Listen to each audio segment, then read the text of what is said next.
So if you guys have seen my previous videos and you saw the dedicated browser war between the two phones, then you're already gonna know how I feel about this. The Hero has a just full on-screen view of the web page, and it's just very rich, very vibrant. It has a sleek, modernized feel to it, and it's a rich overall experience for the most part. What I love about it, it doesn't have any menus or any plus or minus or anything like that obstructing your view.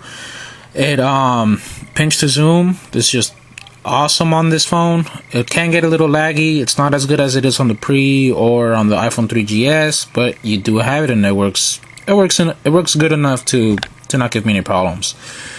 It has, even the menus on this are just beautiful looking. Look at this. It's the bookmarks just looks awesome.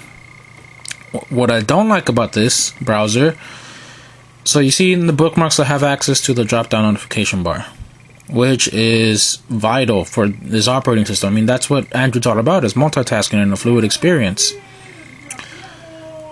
In the actual browser, let me get back into focus there, you don't have access to no notifications, no notification bar of any sort. It's just not there. And that's an HTC thing, that's not an Android thing. I'll show you how it looks on a vanilla Android. And I mean, that very much aggravated me. I miss having it there. When I do get a notification, I have to actually exit the browser or go on the bookmarks to get access to the drop down menu. So that in my opinion could have been done better. Now on the Samsung Moment side, the browser, you have that plus and minus thing to get into everything, and that in my opinion could have been done better. I mean, the phone is capacitive. I don't know why it doesn't support multi-touch as of yet, but you do have this magnifying glass of sorts, and this, I just am in love with this. I mean, it works great. Not as good as pinch to zoom, but it's a great replacement for the time being. And the big thing is, you still have your drop-down notifications bar, which is very important to me. I mean, I think that's the whole thing about Android. I mean, without the drop-down notification bar, then what the hell's the point? So yeah, because of that, I have to give the one up to the Samsung Moment as far as the browsing experience goes. In my opinion, anyway. In my geeky, very picky, very multitasky opinion, the Samsung Moment wins out by a margin. The browser on the Hero, I had to give it an 8 out of 10. While it's beautiful, it's very modernized, it works well, it supports multi-touch and pinch to zoom. It can be slow at times, especially with the built-in flash. I find myself turning the flash off on the Hero's browser most of the time, just because it's data intensive and it slows it down. And most of the time I don't even need the flash. It's good that it has it, but I don't use it. And so that being said, it does get slow at times, and it's missing that multitasking ability. The Moments, while it doesn't support pinch to zoom, while it doesn't support multi-touch, while it sometimes the web page is obscured by the menus and the plus and minus to zoom in and out, it is fast, exceptionally fast. The 800 megahertz processor really does its job, and the magnifying glass is good, and I love the whole drop-down notification bar. That to me took the cake. 8.7 out of 10. If you wanted a bigger score on the Moment, for my opinion, it would have to support multi-touch and pinch to zoom, and Android as of yet just doesn't do it. I don't know why. They're capacitive screens, but hey, I'm sure they got their reasons. I mean, it's Google, and they didn't get to be where they are by making stupid decisions. Okay, now let's go on to hardware.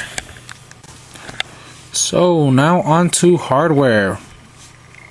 On the Hero side, you have a very slim, very sleek, modernized looking phone. It feels great in the hand. It's got heft to it. It's small enough that it fits in your pocket without being noticeable.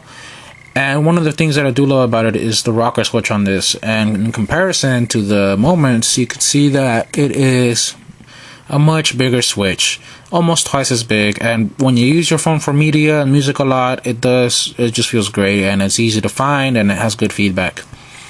3.5mm headphone jack, placed very nicely. I always like my headphone jacks on the top, and it's very easy to just plug in and out of and use. The camera is 5 megapixels. The megapixel count isn't what makes it good in my opinion. I mean, megapixels are only good for printing out photos and that kind of stuff. It's the software, the way that the phone utilizes the photos that it takes. It's just very rich, very vibrant. It does lack flash, but it works well.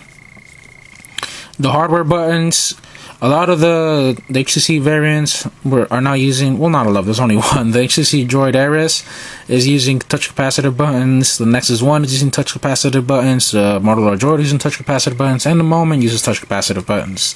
Try to say that 500 times. And I love the hardware buttons. In my opinion, they're better, but it seems to be that's the way the technology is moving these days, is these touch capacitive buttons. But, you know, the Hero has them, and I love the way they work. The trackball is much bigger than what you find on Blackberries, and it works great. Just overall, the phone is very hefty, it works very well. The voice on this is beautiful. It's just a good overall feeling on this phone for the hardware. On the Moment side, it's much bulkier, it's way bigger. You can feel it, it weighs a lot more. The rocker switch on this is a little awkward feeling in my opinion. It's plasticky, it doesn't work as well, but it works. You have a voice command button and you have a dedicated camera button, which is great. I always like having that on my phones. Of course, you have your full QWERTY keyboard. You have touch capacitive buttons instead of hardware buttons. I don't like them in my opinion, but I'm assuming the majority of people do, since that's the way the technology is moving these days. The optical trackpad on this is just wonderful. I can't tell you how much I love this. If the Hero had this, I would be so happy. But this works great. I think this is a lot better than the physical trackballs. And you know, you don't get no dirt or no grease in this, or it's just great. It's the best way to go, in my opinion. You have the 800 megahertz processor in this phone, while the Hero has the slower 528. You have a 3.2 megapixel camera. The software on this is fine. The megapixel count is fine. It just doesn't work as well as it does on the Hero. But you do have flash on this, and a self-portrait mirror right there. Other than that, the phone, I have to say, while it's great and I love it, it does feel cheap in the hand. I mean, when you have it open, I don't know if you can hear that little jiggle. It does have some give to it. It just doesn't feel as solid as other phones do. So that's the color scheme also on this. I think just doesn't look as good as this on the Hero. Maybe if they kept this black and not that cheap little gray plasticky thing that's supposed to look like metal, I think it would be better. The headphone jack, I absolutely hate having this little cover on it. While I get it, it's got function to it. It keeps dust out of there. When you use your phone a lot for media, the way I do on the Hero, it just makes it a hassle to plug in and out all the time. So that sucked. But with that being said, the processor's a lot bigger. It works great. The little buttons on here are great. So because of that, I'm gonna give it a little up on the Moment side, even though it does feel cheap and plasticky. The hardware on this is gonna get an 8.5 out of 10. The hardware on the Hero is gonna get an 8 out of 10. If the Hero went with a bigger processor and it went with, I don't know, maybe the optical trackpad, it would probably win out. But for now, the way things are, gotta go to the Moment. Now we're moving on to performance.